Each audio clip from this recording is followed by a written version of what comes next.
حضرت امام حسین رضی اللہ تعالیٰ عنہ کی شہادت پر انسان، حیوان اور جنات سب غمزدہ ہیں۔ جب حضرت امام حسین رضی اللہ تعالیٰ عنہ کو شہید کیا گیا تو ہر طرف خون کی سرخی پھیل گئی، یہاں تک کہ آسمان بھی 3 دن تک سرخ رہا۔ تمام پرندوں میں سے الو وہ پرندہ ہے جس کو حضرت امام حسین رضی اللہ تعالیٰ عنہ کی شہادت کا بہت افسوس ہوا، اور اس پرندے نے انسانوں سے ناطہ توڑ لیا۔ یہ بے زبان پرندہ بھی اتنا سمجھتا ہے کہ حضرت امام حسین رضی اللہ تعالیٰ عنہ وہ تھے جو اللہ کے نبی حضرت محمد صلی اللہ علیہ وسلم کی گود میں کھیل کر بڑے ہوئے، جو جنت میں نوجوانوں کے سردار ہیں۔ ایک بے زبان پرندہ یہ بات سمجھتا ہے، پر افسوس کے کافر دماغ اور زبان رکھتے ہوئے بھی نہ سمجھ سکے۔ جب سے حضرت امام حسین رضی اللہ تعالیٰ عنہ کی شہادت ہوئی، تب سے الو نے آبادی میں رہنا چھوڑ دیا اور ویرانے میں رہنا شروع کر دیا۔ الو صرف رات میں باہر نکلتا ہے، دن کو وہ بس تنہا ویران جگہ پر رہتا ہے۔ جب حضرت امام حسین رضی اللہ تعالیٰ عنہ کو شہید کیا گیا تو الو نے قسم کھا لی کہ اب کبھی وہ آبادی میں نہیں رہے گا، بلکہ تنہا ویران جگہ پر رہے گا۔ اور اب الو رات بھر غمگین رہتا ہے، یہاں تک کہ صبح ہو جاتی ہے۔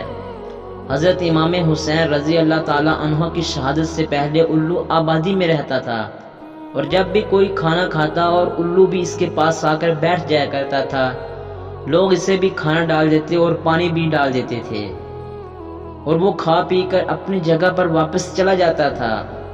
جب حضرت امام حسین رضی اللہ تعالیٰ عنہ کو قتل کیا گیا تو وہ پہاڑوں اور جنگلوں کی طرف چلا گیا اور جاتے ہوئے بول کر گیا کہ تم کتنی بری امت ہو، کتنے بد نصیب ہو جو اپنے ہی نبی حضرت محمد صلی اللہ علیہ وسلم کے نواسے کو شہید کر دیا۔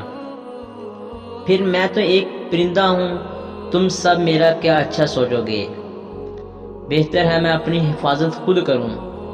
اور یہ بول کر وہ چلا گیا۔ اب وہ سارا دن کچھ کھاتا پیتا نہیں اور دن کو روزہ رکھتا ہے۔ جب شام کو حضرت امام حسین رضی اللہ تعالیٰ عنہ کی شہادت کی یاد میں غم زدہ رہتا ہے۔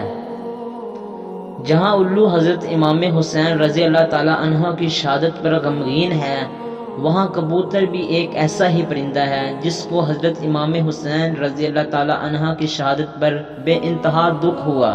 یہ پرندہ بھی ان لوگوں پر لعنت بھیجتا ہے جنہوں نے اللہ کے رسول کے نواسے کو شہید کر دیا۔ امام جعفر صادق کا کہنا ہے کہ کبوتر کو گھروں میں پال لو، کیونکہ حضرت امام حسین رضی اللہ تعالیٰ عنہ کے قاتلوں کو بددعا دیتا ہے، ان پر لعنتیں بھیجتا ہے۔ امام جعفر صادق علیہ السلام کا کہنا ہے کہ ایک دن میں داؤد کے گھر میں بیٹھا ہوا اور وہاں ایک کبوتر دیکھا جو زور زور سے کچھ بول رہا تھا، تو میں نے پوچھا داؤد تم جانتے ہو یہ کبوتر کیا کہہ رہا ہے؟ آپ نے فرمایا نہیں میں نہیں جانتا۔ امام جعفر صادق علیہ السلام نے فرمایا یہ ان پر لعنت بھیجتا ہے جو نواسہ رسول کے قاتل ہیں، اس لیے اس پرندے کو گھر میں پالنا چاہیے۔ امید کرتا ہوں دوستو آپ کو آج کی یہ ویڈیو اچھی لگی ہوگی۔ ویڈیو کو لائک کریں، شیئر کریں اور میرے یوٹیوب چینل کو سبسکرائب کر لیں۔ جزاک اللہ خیرہ۔